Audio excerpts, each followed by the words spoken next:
యెహెజ్కేలు 11వ అధ్యాయము. పిమ్మట ఆత్మ నన్ను ఎత్తి యెహోవా మందిరపు తూర్పు గుమ్మమునొద్దకు చేర్చి నన్ను దింపగా గుమ్మపు వాకిట 25 మనుష్యులు కనబడిరి. వారిలో జనులకు ప్రధానులైన అజ్జూరు కుమారుడగు యజన్యాయు, బెనాయా కుమారుడగు పెలట్యాయు నాకు కనబడిరి.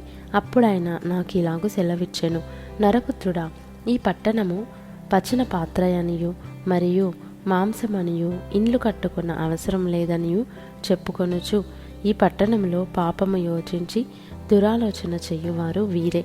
కావున వారికి విరోధముగా ప్రవచింపుము. నరపుత్రుడా, ప్రవచింపుము.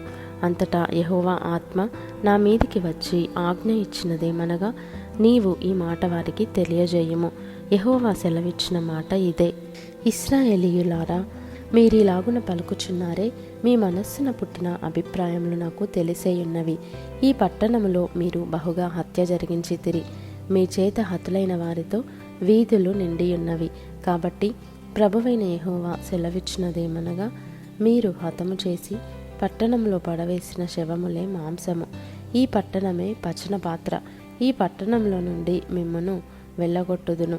మీరు ఖడ్గమునకు భయపడుచున్నారే, నేనే మీ మీదికి ఖడ్గము రప్పించెదను. ఇదే ప్రభువైన యెహోవా వాక్కు. మరియు మీకు శిక్ష విధించి పట్టణంలో నుండి మిమ్మును వెళ్ళగొట్టి అన్యుల చేతికి మిమ్మును అప్పగించెదను. ఇశ్రాయేలు సరిహద్దులలోగానే మీరు ఖడ్గము చేత కూలునట్లు నేను మీకు శిక్ష విధింపగా నేనే యెహోవానని మీరు తెలుసుకొందురు. మీరు దాని మధ్య మాంసముగా ఉండునట్లు ఈ పట్టణము మీకు పచన పాత్రగా ఉండదు. నేను ఇశ్రాయేలు సరిహద్దుల యొద్దనే మీకు శిక్ష విధింతును. అప్పుడు మీ చుట్టూనున్న అన్యజనుల విధులను ఆచరించుటకై మీరు ఎవని కట్టడలను అనుసరింపక మానితిరో, ఎవని విధులను ఆచరింపకపోతిరో ఆ యెహోవానగు నేనే ఆయననని మీరు తెలుసుకొందురు. నేను ఆ ప్రకారము ప్రవచింపుచుండగా బెనాయా కుమారుడైన పెలట్య చచ్చెను గనుక నేను సాష్టాంగపడి ఎలుగెత్తి, అయ్యో ప్రభువా యెహోవా, ఇశ్రాయేలీయుల శేషమును నీవు నిర్మూలము చేయుదువా అని మొర్రపెట్టి తిని. అప్పుడు యెహోవా వాక్కు నాకు ప్రత్యక్షమై ఈలాగు సెలవిచ్చెను, నరపుత్రుడా, యెరూషలేము పట్టణపు వారు ఈ దేశము మాకు స్వాస్థ్యముగా ఇయ్యబడెను. మీరు యెహోవాకు దూరస్తులుగా నుండుడి అని ఎవరితో చెప్పుచున్నారు?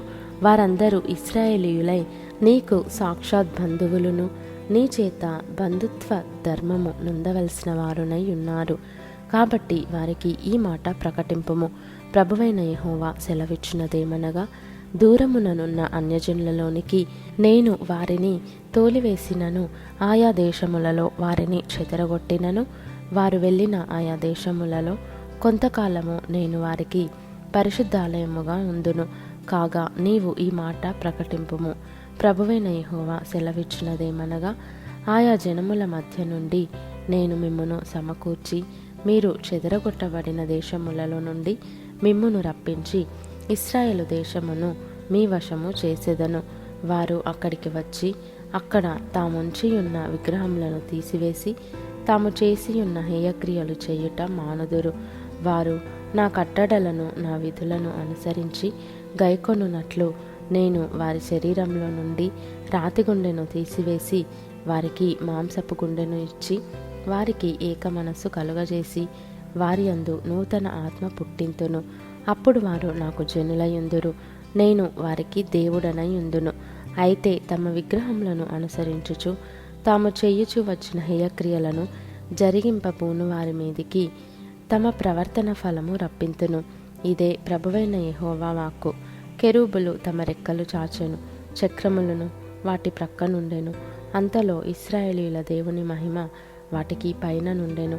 మరియు యెహోవా మహిమ పట్టణంలో నుండి పైకెక్కి పట్టణపు తూర్పు దిశనున్న కొండకు పైగా నిలిచెను.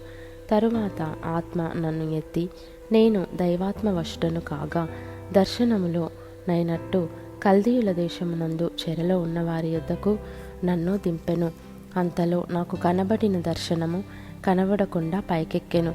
అప్పుడు యెహోవా నాకు ప్రత్యక్షపరిచిన వాటినన్నిటినీ చెరలో ఉన్న వారికి నేను తెలియజేసి తిని.